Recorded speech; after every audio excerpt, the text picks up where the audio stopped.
to the Smart Tank Revolution, where we always kick out at two. I am your host, the benevolent, intelligent Mr. Donnie Wonderful, coming to you live from the office, live from the occupational office. And I am singing the praises of MJF and Will Ospreay this past Wednesday night on Dynamite. 59 minutes. What this has done, it furthered my love for MJF. I've been telling everybody since he came on television. Okay, let me be honest. Since the inevitable Cody Rhodes heel turn when he threw in the towel, said this guy right here, because he was Maxwell Jacob Friedman, but I first was introduced to him as Maxwell Jacob Feinstein. I said, this guy right here, he's now become the MJF that I was aware of.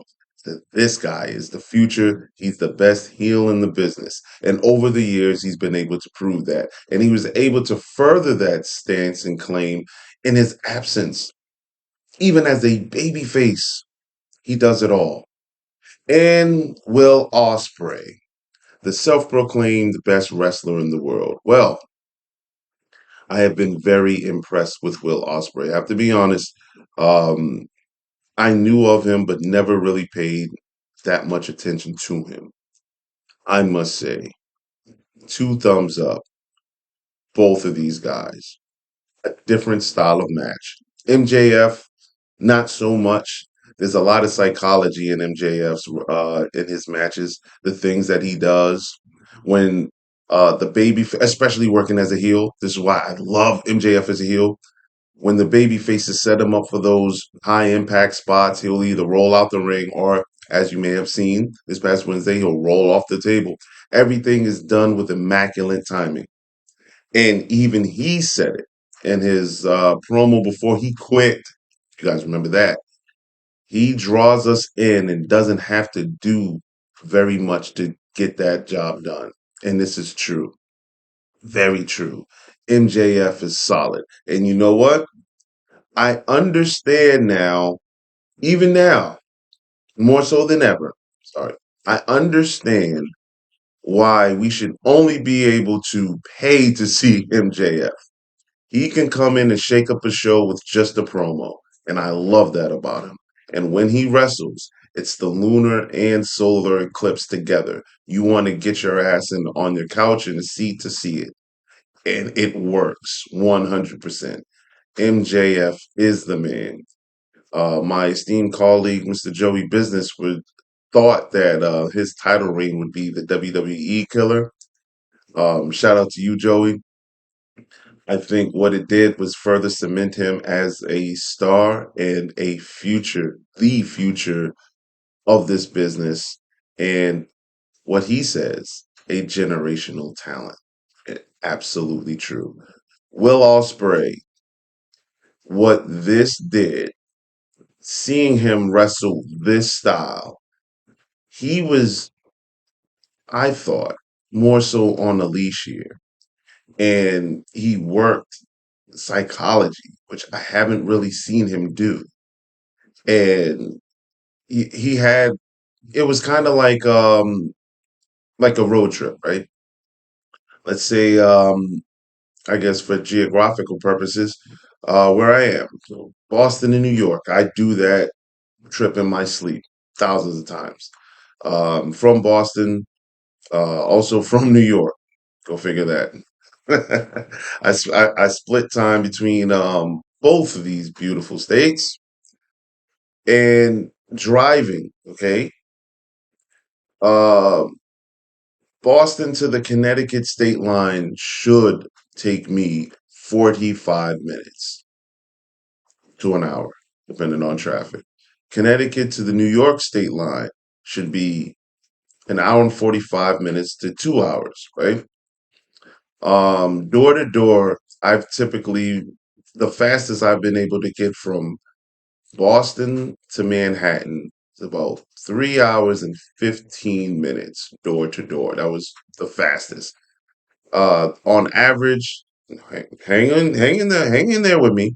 On average, it's about 3 hours, 30 minutes, 3.5 hours, 3:45, 3 hours and 45 minutes. Right? But in the midst of traveling, you have, you hit the traffic spots, but then there's open space where you can just haul ass, right? So there's just different speeds, obviously. And this was a long tangent to get to this fact. That's how I felt that Will Ospreay wrestled. He had some of his high spots, but not all of them. If you compare this to his match with Bryan Danielson, it's apples and oranges, night and day. And if you look at his match with Swerve Strickland, you could say the same thing. This one was more tame. This one, yeah, you had the moments where he was able to go 80, but then, you had the moderate traffic that had him slow down to about 45, and it worked for him. And this, I mean, after about the 25-minute mark, I'm looking to see where this thing is going to end. And then realizing that, okay, we're well past 35 minutes. So this is going to go. And it worked well, very well. Um, Wrestlers usually don't work an hour anymore if it's not booked as an Iron Man match. And one of the telltale signs now, at least on the AEW side, that you know it's going to be a long match is when you hear them announce the time limit. Um, I remember noticing it when Hangman Adam Page and Bryan Danielson when they opened the show. I said, "Oh wow, they're starting off strong." Like, oh, okay, and then they wrestled to a draw. I said, and then I noticed it sporadically. Not sure if you guys have noticed it. If you have, let us know in the comments. If they do it every single time, maybe at pay-per-views they do, but on weekly television, I don't hear it all the time. So the fact that they opened up strong with an international title match, I didn't figure out that this thing was probably going to go the whole distance until about after the 35-minute mark, which is cool because there was a lot of psychology there too. Technically, they could have been counted out because they wrestled in the crowd. They wrestled in the audience, and the spot where Will Ospreay holds MJF's chest open for the little girl to land her free shot that landed flush on MJF's chest. I don't remember if he actually sold it or not, but when he flipped her the bird, that was one of the funniest things I've seen on AEW television in a long time. I really, really, really enjoyed this match. I don't really want to go too much into details if you haven't seen it. As far as the mechanics of it, I encourage you all to watch it. I will be an a-hole and spoil it if you already don't know. MJF is the AEW International Champion. MJF is one of these wrestlers that any belt that he gets, he is going to increase it in value. And I love the fact that he has this international title. And I hope he does another Triple B with it. I hope that's his thing. That should be his shtick. Every title that he gets, Triple B, minus the TNA tag titles, because you have to share that with Adam Cole. But if it's MJF, if it's a solo title, Triple B, the big, the rest.